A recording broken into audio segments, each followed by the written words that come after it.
Trump heads to Alaska with a monumental task ahead of him. Peace in Ukraine is a noble goal. It is a meaningful goal. It is one within President Trump's reach. But what that peace looks like really matters. Putin reportedly told Trump he would end his war with Ukraine if he got all of eastern Ukraine. The battle lines, as you look at right now, and you can see them here in the maps, the blue is what Russia extended in the beginning of the war into. They had a lot of Ukraine. Red is what Russia controls right now. Putin wants more land than he already has, so he wants to go farther into Ukraine in this deal than his military occupies, and for Ukraine to demilitarize. In a word, niet.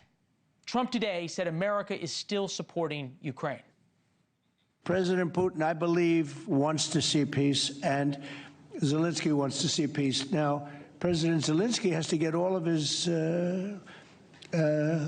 everything he needs, because he's going to have to get ready to sign something, and I think he is working hard to get that done. Ukraine needs more than weapons. It needs the credible threat of Trump walking away.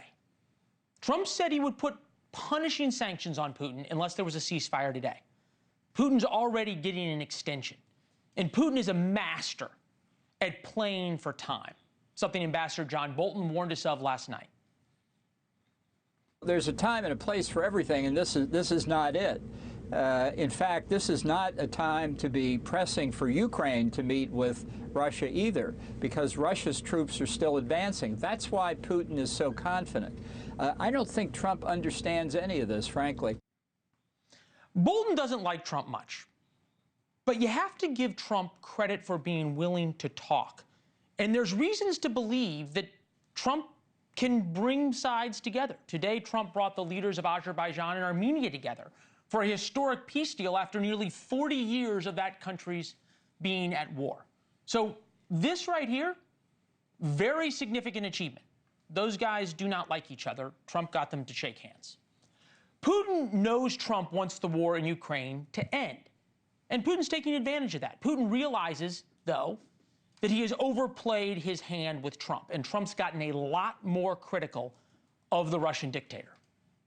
I think that's going to work out, too, but so many people have been killed. I hope we're going to be getting a deal done with Russia. I'm going to speak to Vladimir Putin and see if we can get it ended. I said, do me a favor. I'll handle Iran. Help me with Russia. We got to get that one settled. No, I didn't make any progress with him today at all. We're not happy with Putin. I'm not happy with Putin. I can tell you that much right now. We get a lot of thrown at us by Putin. You'll be seeing things happening. We're going to be doing secondary tariffs if we don't have a deal in 50 days. I'm going to make a new deadline of about 10 or 12 days from today. We stopped a lot of wars. This is the one we seem to be, this should be the easiest to stop, and it's not. We're going to see what he has to say, which is going to be up to him. Very disappointed. The disappointed Trump is the one that needs to show up next week, the angry Trump. And Trump has a right to be angry. Trump's been played by Putin and taken advantage of. Now Trump is being tough. Toughness is the only language Putin understands.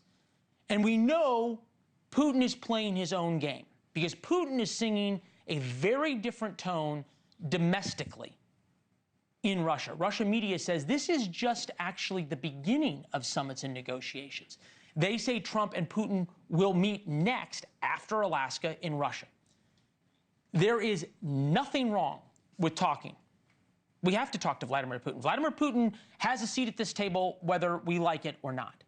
But tough language from Trump got us here. That tough language must mean something and continue. Thank you for watching. Subscribe below and download our NewsNation app right now on your phone, and you will get fact-based, unbiased news for all Americans.